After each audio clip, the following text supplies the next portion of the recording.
At ayan, hello mga cute. Nakabrow tayo kay Kuya Jerome. Pambili ng pulutan natin. So ayan, pumunta ako sa Julianas. Time check, 1 AM yan, open na sila. Masarap mamalengke doon pag madaling araw. Sariwa mga karne. Sa mga isda at gulay. Makakatipid ka pa. At eto na, nandito na tayo sa Julianas. Gahanap tayo ng pwede nating mapulutan at ulam din. Yan.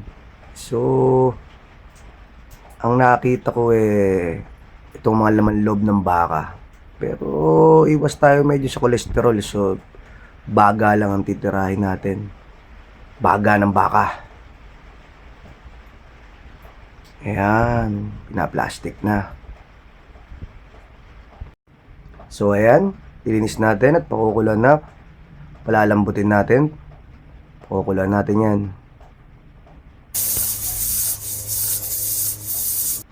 At ayan ang ating mga ricados para sa ating lulutuin. Typical na bopis lang.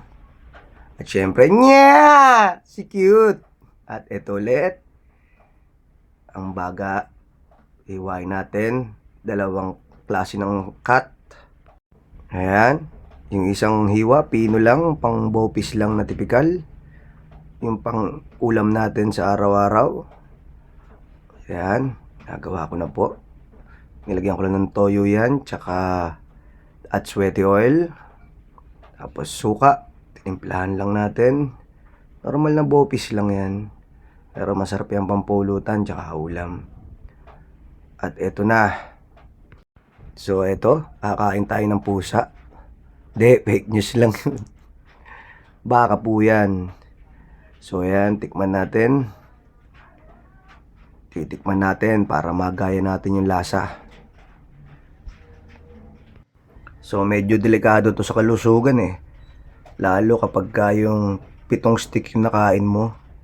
Tapos 2 lang yung babayaran mo.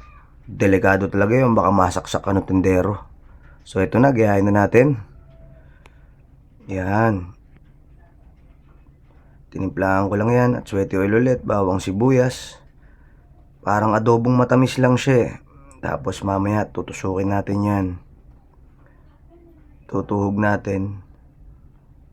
Yan. Tinitimplahan ko muna. Pinapakapit natin yung sauce para may marination siya mamaya. Pagprito natin. And then ito na. Yan, patutuyuin lang natin yan. And then ito na siya. Natuhog na natin. At ready to cook na yan.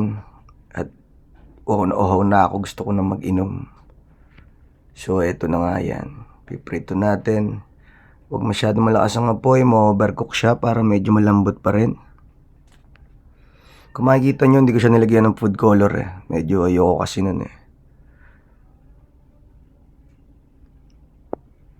Yan. Mabilis lang lutuin yan.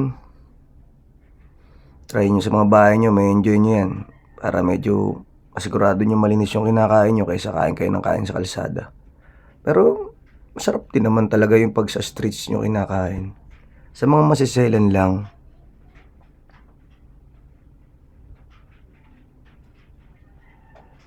So ayan, mabilis lang talaga lutuin yan, malapit na yan. Pagkatapos yan, ipe-plating natin kaagad yan. At nauuhaw na tayo. Lolobat na tayo, kailangan na natin ng pale pilsen. At ayan na, plating ko na ang ating bopis 2 ways.